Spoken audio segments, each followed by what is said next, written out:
नमस्कार, मी शिर्डीतून पत्रकार सतीश वैजापूरकर बोलतो आहे. टक्के टोनपेमध्ये आपलं स्वागत आहे.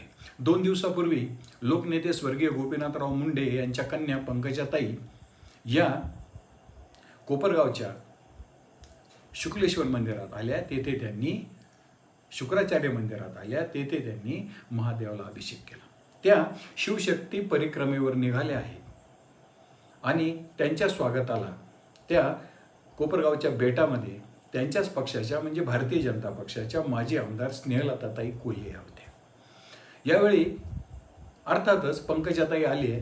त्यांच्या समर्थकांनी त्यांच्या स्वागतासाठी मोठी गर्दी केली.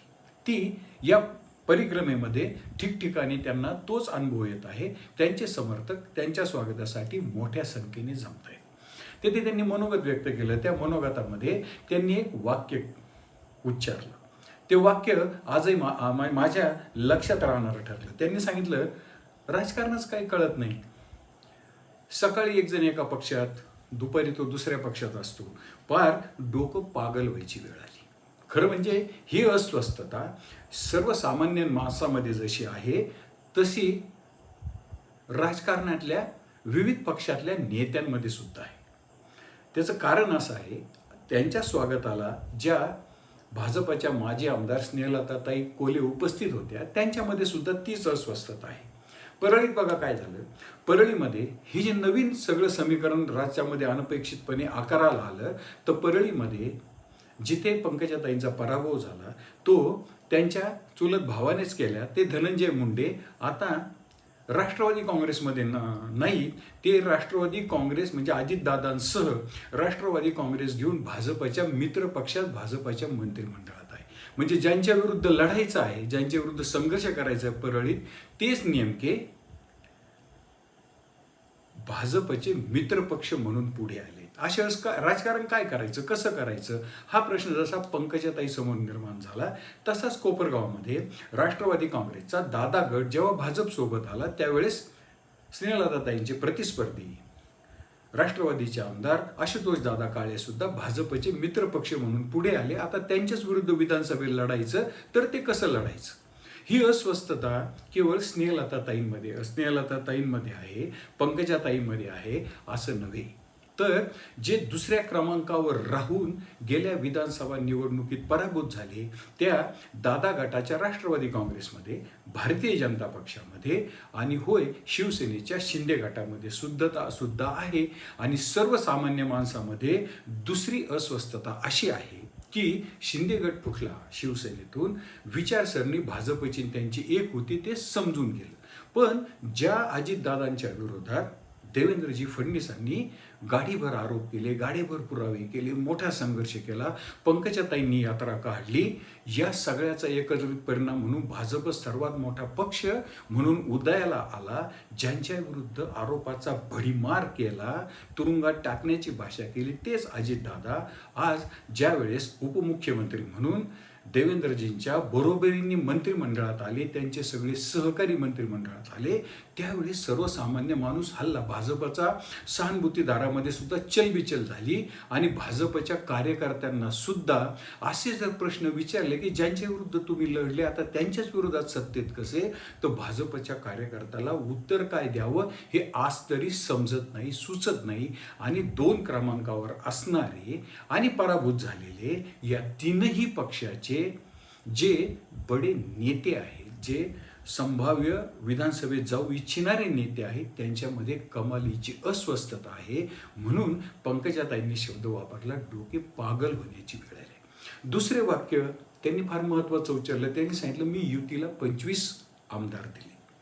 म्हणजे मागच्या विधानसभा निवडणुकीला त्यांनी जिथून संघर्ष यात्रा काढली तिथे त्या काळातल्या एक संघ शिवसेना आणि भारतीय जनता पक्षाचे 25 उमेदवार विजयी झाले. म्हणजे मास लीडर म्हणून मी आहे हे त्यांनी त्या भाषणात स्पष्टपणे सांगितलं की 25 जागावर माझ्या समर्थकांमुळं युतीला विजय मिळाला असं आहे. मग आता त्यांचे समर्थक असतील किंवा भाजपचे कार्यकर्ते असतील ते सांगते असं विचारतायत की तुम्हाला अजितदादा चालतात, तुम्हाला राष्ट्रवादी काँग्रेसचे ज्यावर तुम्ही भ्रष्टाचाराचे आरोप करत होते ते नेते चालतात, ते मंत्रिपदी असलेले चालतात, तुम्ही त्यांच्या मांडीला मांडी लावून बसता. मग पंकजाताईंनी तर 25 जागेवर तुम्हाला विजय मिळवून दिलाय.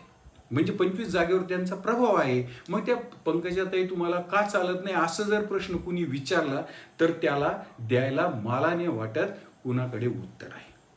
खरं म्हणजे पण हे जरी असलं तरी राजकारणामध्ये जो जीता वही सिकंदर असतो. म्हणून त्या म्हणाल्या की पराभव झाला की सल्ला देणारे फार असतात. त्या फेजमधून त्या जात आहेत. जे जे बडे नेते पराभूत होतात त्यावेळेस सल्लागारांचं उपयोग होतं. जो तो ज्याच्या त्याच्या दृष्टीने त्या पराभवाचं विश्लेषण करतो. असं करायला पाहिजे होतं, तसं करायला पाहिजे होतं, ही चूक झाली, ती चूक झाली. मी तुम्हाला सांगत होतो, आम्ही तर आधी सांगत होतो, आमचं ऐकत नव्हते. पराभवाला सल्ले देणारे फार असतात. अजून त्यांनी एक महत्त्वाचं वाक्य उच्चारलं, संघर्ष कन्या ही माझी ओळख मला बदलायची आहे. खरं म्हणजे पंकजाताईंना मंत्रिमंडळात असतानाच, त्यावेळेस मंत्रिमंडळात होत्या त्यावेळेस जलयुक्त शिवार योजनेमध्ये त्यांनी घेतलेली आघाडी, त्यानंतर त्यांच्यावर त्यांच्याच घरातून झालेले आरोप, नंतर त्यांच्याच पक्षातल्या नेत्यांविरुद्ध सुरू झालेला संघर्ष आणि त्यांनी उच्चारलेलं ते जे वाक्य होतं, मी जनतेच्या मनातल्या मुख्यमंत्री आहे, तिथून पुढे सगळी एकमेकांमध्ये सुरू झालेलं शीतयुद्ध, त्याचा परिणाम असा झाला की कारण नसताना परळीतल्या पराभवानंतर पंकजाताई बऱ्याच वेळा एकट्या पडताना दिसल्या. मग त्यांचा संघर्ष छुपा असेल तो देवेंद्रजी फडणवीसांसोबत सुरू झाला, जे की आजही भाजपमधले सर्वशक्तिमान नेते आहेत. त्याच्यानंतर त्यांचा एक काळ सुरू भगवानगडावरचे महंतांविरुद्ध त्यांचा कारण नसताना तो एक संघर्ष सुरू झाला. घरातला तर धनंजय मुंडेंविरुद्धचा संघर्ष सुरूच होता. म्हणून आता मात्र या परिक्रमेमध्ये त्या सांगतायत की मला माझी संघर्ष कन्या ही ओळख पुसायची आहे, बदलायची आहे, त्या दृष्टीने निर्णय घ्यायचा आहे.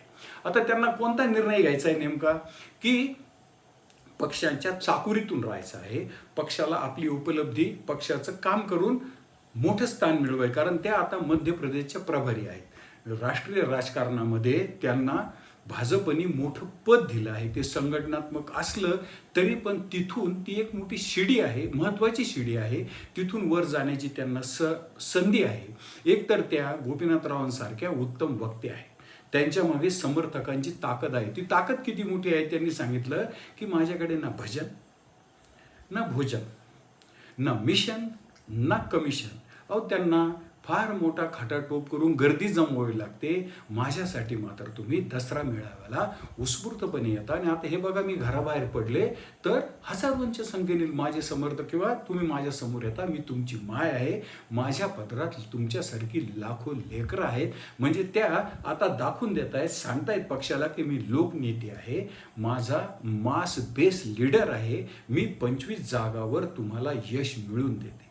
जर त्या भाजपच्या वाटेने जाणार असतील तर हा मार्ग त्यांच्या दृष्टीने सुकर होऊ शकतो, की त्या पक्षाला सांगतायत की माझ्या मागे मी मास बेस लीडर आहे. आता त्यांना एक काळ शिवसेनेची ऑफर होती. शिवसेनेचे नेते म्हणजे उद्धवजी असतील, राऊत साहेब असतील, ते त्यांना खुली ऑफर द्यायची, तुम्ही आमच्याकडे या. आता तर प्रॉब्लेम झाला, शिवसेने स्प्लिट झाली. राष्ट्रवादी काँग्रेसचा तर विषय नव्हता, कारण तिथे धनंजय मुंडे होते. म्हणजे आता त्यांच्यासमोर सर्वात सुरक्षित मार्ग भारतीय जनता पक्ष कदाचित असू शकतो. त्यांच्या मनात काय हे आपल्याला माहीत नाही, पण त्यांचं हे वाक्य मात्र महत्त्वाचं आहे की संघर्ष कन्या ही ओळख आपल्याला बदलायची आहे आणि त्या दृष्टीने निर्णय घ्यायचा आहे. म्हणजे त्यांना 2 पर्याय आहेत. परळीत जिंकायचं आहे, त्यांनी सांगितलं परळीत जिंकायचं असेल, तिसरा उमेदवार जर उभा असता तर परळीत माझा पराभव अशक्य होता. मग परळीत परत निवडून जायचं की लोकसभेत जायचं, लोकसभेत जाऊन राष्ट्रीय राजकारणात जायचं, असे अनेक पर्याय त्यांच्या पुढे आहेत. म्हणून त्यांनी आणखी एक सूतोवाच केलं की यावेळेस मी राजकारणाचं काही बोलणार नाही, मात्र गेल्या विधानसभा निवडणुकीप्रमाणे येत्या विधानसभा निवडणुकीत सुद्धा मी राज्यव्यापी यात्रा काढेन आणि मग त्यावेळेस राजकारणावर बोलेन. त्यावेळेस त्या काय राजकारणावर बोलतील हे त्यावेळेस आपण ते बघू, का त्याचं विश्लेषण करून. आज मात्र या परिक्रमेच्या माध्यमातून त्यांनी आपल्या समर्थकांना पुन्हा साथ घातली आहे आणि त्या समर्थकांना सांगतायत की मी खास तुमच्याशी संवाद साधण्यासाठी बाहेर पडत आहे. त्यांची कोपरगावची बेटातली भेट याचं मी केलेलं विश्लेषण तुम्हाला जर आवडलं असेल तर माझं टक्के टोनपे हे चॅनल सबस्क्राईब करा, लाईक करा, शेअर करा. जय हिंद, जय महाराष्ट्र.